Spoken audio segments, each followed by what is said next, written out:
Door-to-Door Evangelism by David Dunlap.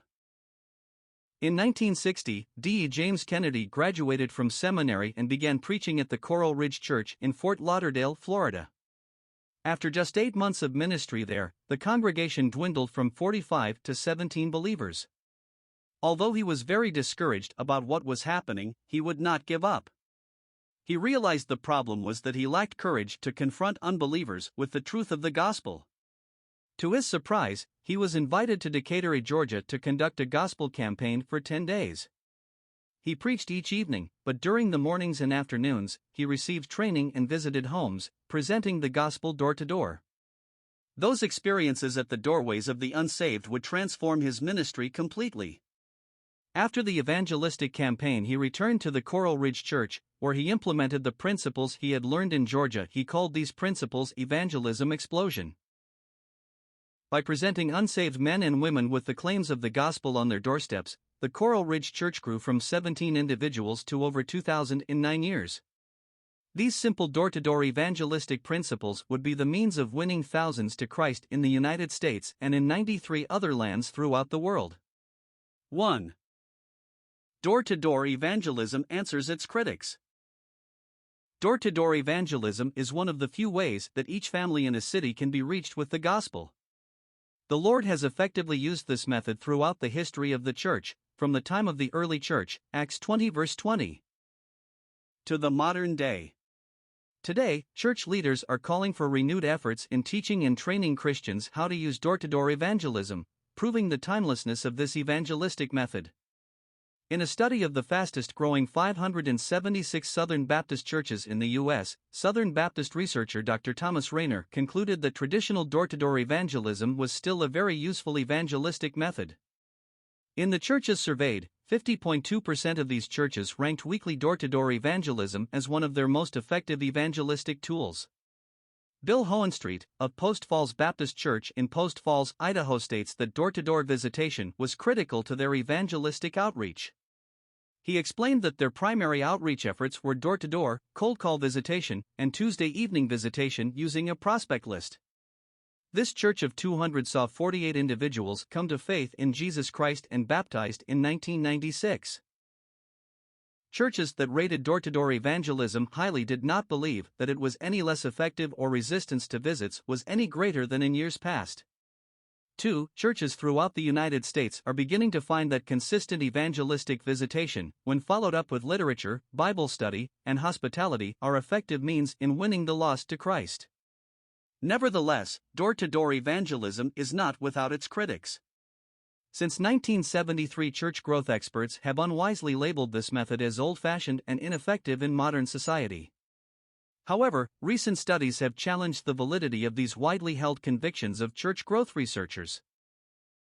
Thomas Rainer, who conducted a survey of the fastest-growing churches, speaks of this issue when he writes, "But what about the studies of growing churches which made the conclusion that traditional door-to-door evangelism was on the decline? The research of those studies was based on growing churches, not necessarily churches that were increasing in size by conversion growth. In fact, many of the churches were hardly growing at all through new converts, but by Christians who were leaving one church to join another." Additionally, the other studies rarely looked at more than 40 to 50 churches. Our research is based upon a study of over 500 churches. 3. The results of this recent study have soundly contradicted the tenaciously held beliefs of church growth experts.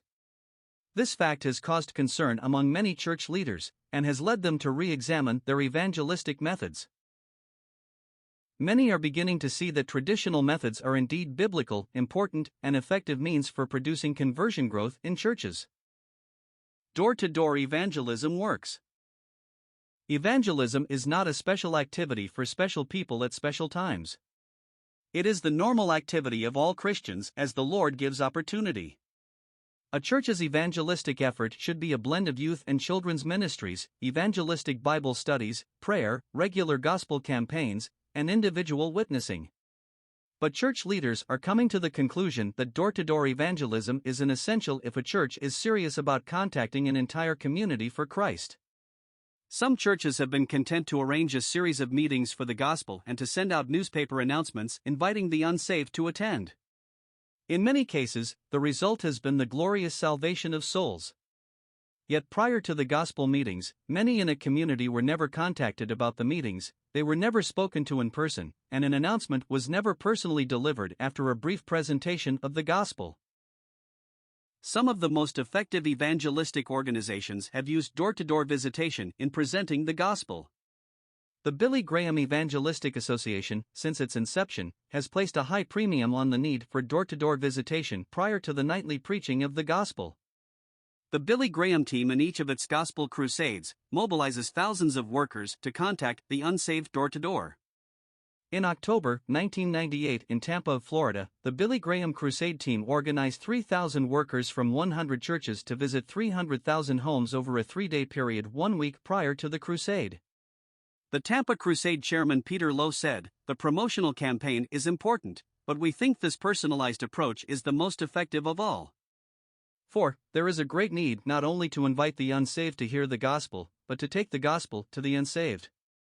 Presenting Christ door-to-door puts the go back into evangelism and emphasizes the woe of personal responsibility. George Verwer, the founder of the international missionary organization Operation Mobilization, writes, "Without a doubt the most effective means of getting the gospel message to the unsaved is by taking it to them. That is where the bottleneck lies." The evangelistic method of the Apostle Paul was not so much a "you come hear me" evangelism, as it was an "I'll bring it to you" evangelism. Paul was a great officer in the army of the Lord, a man of intellect and influence, but he never stopped knocking on doors to witness for his Lord. Yet today it is very difficult to find Christian men and women who are willing to go from house to house witnessing and distributing literature to the unconverted. Satan is a master strategist, he will do everything to keep us from eye-to-eye contact with the unconverted. 5. Assembly workers and evangelists have carried the gospel door-to-door effectively for many years. This type of labor in the gospel is spiritually demanding, yet profitable and effective. John Martin has labored for many years in Ontario, and through his efforts as many as 10 assemblies have been established. His efforts in the gospel and the blessing which followed attest to the fruitfulness, and also sacrifice, inherent in door-to-door evangelism. In the book Safe to Serve he writes, all of these assemblies referred to represent a great deal of hard work. Much visitation was done in all of these areas. The attendance at the Bible studies was sometimes discouraging, but perseverance and persistent plodding brought its reward. 6. Evangelist August Van Ryn, recounting the way God used his efforts in speaking to the unsaved door-to-door, writes, "I shall never forget our first season in the city of Owasso, Michigan. Another young brother and myself covered the town with tracts and printed invitations, going from door to door. It took several weeks to do this. I shall never forget the sight that met our eyes when we came to the tent for the first evening meeting. We were amazed to see its 500 capacity crowded to the doors and hundreds more standing on the outside. And how wonderfully God blessed His word in the salvation of many precious souls." 7. The how of door-to-door evangelism. How can we see blessing in our own evangelistic efforts? How can assemblies today reach their communities for Christ? How does one go about presenting Christ door-to-door? Many who have labored in this work have found the following principles very useful. 1. When you go, have a specific goal in mind. Some go with the general purpose of distributing tracts or giving a word of witness. But many have found that it is more effective to have an announcement to a gospel meeting, vacation Bible school, Awana club, or home Bible study to offer one who is responsive to the gospel. 2. Use literature wisely. Many have effectively used tracts, Bible portions, and gospel booklets. The booklet Ultimate Questions has been very effective. Some find it very fruitful to offer a card with which one could order an Emmaus correspondence course, which the chapel can provide. A New Jersey assembly used this method in their community and 32 persons responded to the offer. 3. Follow-up contacts.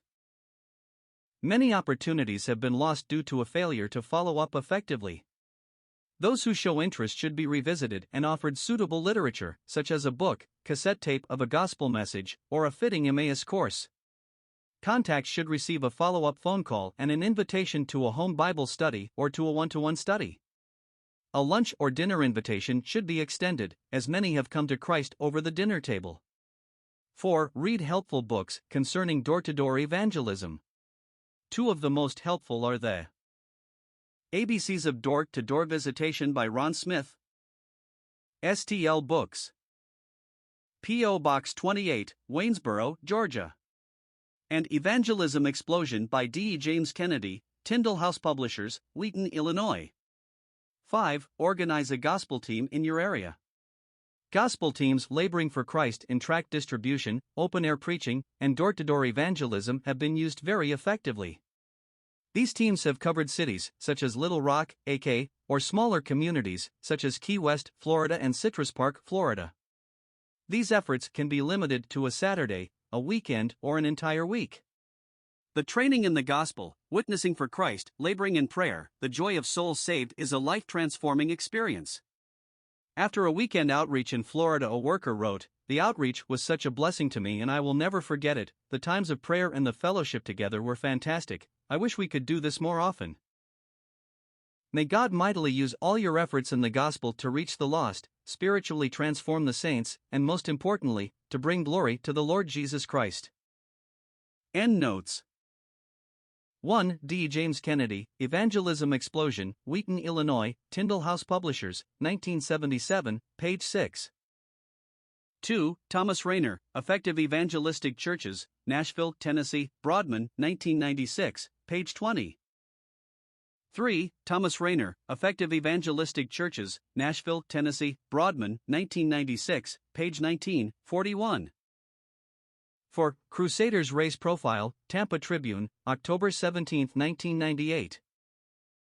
5. George Verwer, Literature Evangelism, Send the Lightbooks, Bromley, England, 1977, page 11. 6. John Martin, Safe to Serve, Gospel Folio Press, Grand Rapids, Michigan, 1994, page 54. 7. August Van Ryn, 60 Years in His Service, Truth for Today, Hialeah, Florida, 1996, page 23.